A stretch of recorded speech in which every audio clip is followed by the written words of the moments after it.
What's going on, guys? It's your boy Michael from the Fantasy Addiction Network. Welcome to this video. We're going to be breaking down Lamar Jackson for the 2020 season. Hit that subscribe button for more content, and let's talk about the 2019 NFL MVP. Guy was an absolute beast last year. Only 3,100 passing yards, but 36 passing touchdowns, 6 interceptions, and 1,200 rushing yards. If there was ever an argument for needing to fix the scoring system in fantasy football and not reward a inequitable amount of fantasy points for rushing yards over passing yards, Lamar Jackson is clearly the reason for why that argument makes sense. Finished with 7 rushing touchdowns as well, 421 fantasy points, and that is only in playing 15 games. Averaged 28.1 fantasy points per game, which was about 6 fantasy points per game above second place.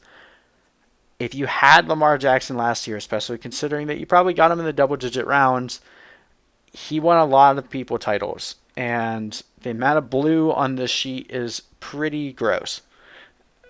Anyone that faced Lamar Jackson in the lead up to the championship week in week 16 remembers that flipping 5 touchdown game on a Thursday night against the New York Jets. Like, the guy was an absolute monster. Finished as a top 3 quarterback 9 times in the 15 games that he played. Only had 1 game where he didn't finish as a top 12 quarterback, and even in that game it didn't kill you. Finished with 14.4 points against the Pittsburgh Steelers in week 5. Insane. But we're not going to sit here and expect the exact same thing to happen, right? I mean, that's the argument right now. When we're talking about Lamar Jackson is, can he do it again? Because he has to regress somewhat. The touchdown rate has to come down. He finished last year with a 9% touchdown rate. That's even higher than the rate of Patrick Mahomes in 2018, and that regressed a good bit. That has to come down. The question is how much.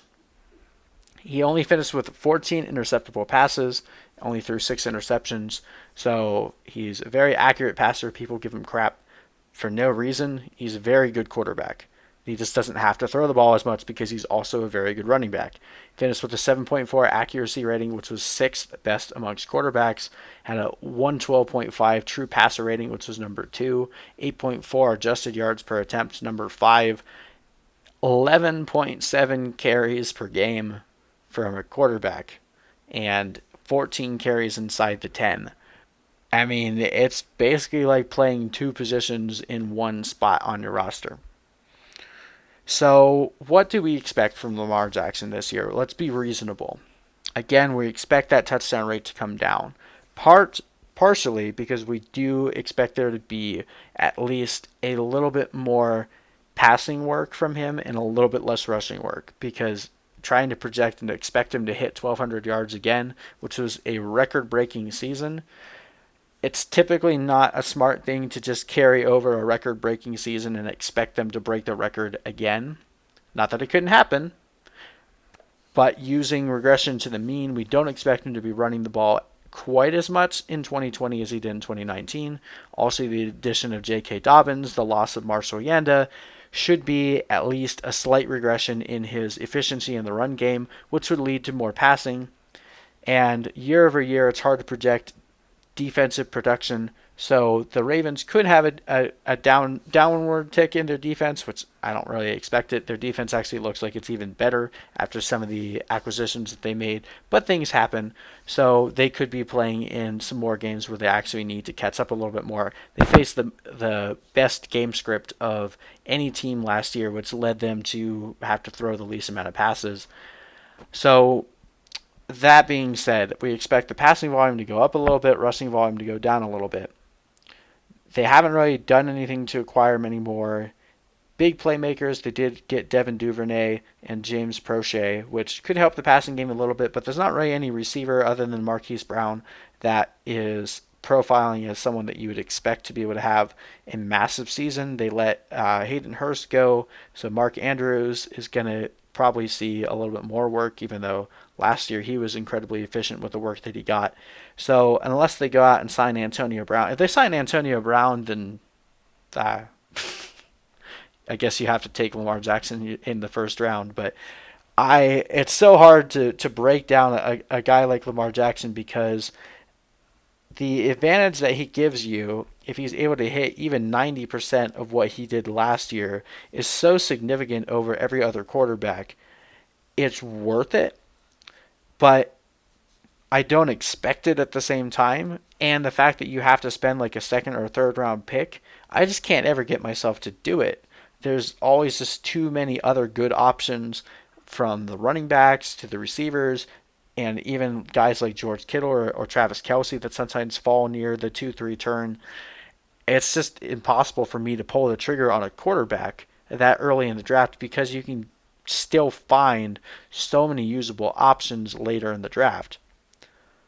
But I have to recognize if he comes anywhere near what he did last year, then you're foolish for not taking him in the third round or at the end of the second. Especially like if you start with Christian McCaffrey and Lamar Jackson. Both of those guys are regression candidates, but if they don't regress, you probably just won your league again. Because last year, if you had Christian McCaffrey and Lamar Jackson, you had to have some pretty unfortunate luck if you didn't win your league with those two guys. You can't expect them to do the same thing year over year. So I'm still advising some caution and wouldn't advise taking Lamar Jackson in the second round. But if you do it, I don't hate you for it because I understand. So going along that line, expecting the regression in the rushing game, the increased passing volume. This is where we have him projected right now. We have him getting 3,547 passing yards, 28 passing touchdowns. Again, you got to take that touchdown rate down. 9% is insane efficiency. Even if he runs just as well as he did last year, that has to come down. It just doesn't make sense for it to be that high.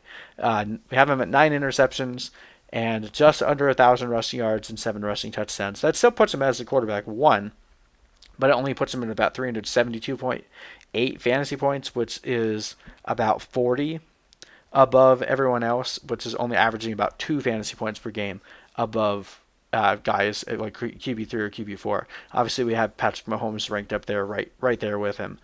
So we don't expect there to be as massive of a gap, and if that's the case, then it's a wasted pick if you take him in the third round. Not a wasted pick, because you can still use him every week, and there is some merit to wanting a quarterback that you don't have to bench each and every single week or look for another option. It just makes your life a little easier, which in COVID times, maybe it would make sense to not have to play the streaming game at quarterback. But if he's only giving you a 2-point per game advantage over the other quarterbacks, it's not worth spending a second or a third round pick on him. The reason why people are drafting him in the second and third round is because they're expecting him to give you that 8-point per game advantage that he gave you last year, or even something north of 5. That would be the only way that'd be worth taking a quarterback that early in a single quarterback league. So I guess that's a roundabout way of me saying I expect Lamar Jackson to have a really good year, but I don't expect it to be as good as it was last year, so I'm fading him at his current ADP. Fair enough? Let me know if you guys agree or disagree in the comment section below. Hit that subscribe button for more videos, and we'll see you guys in the next one.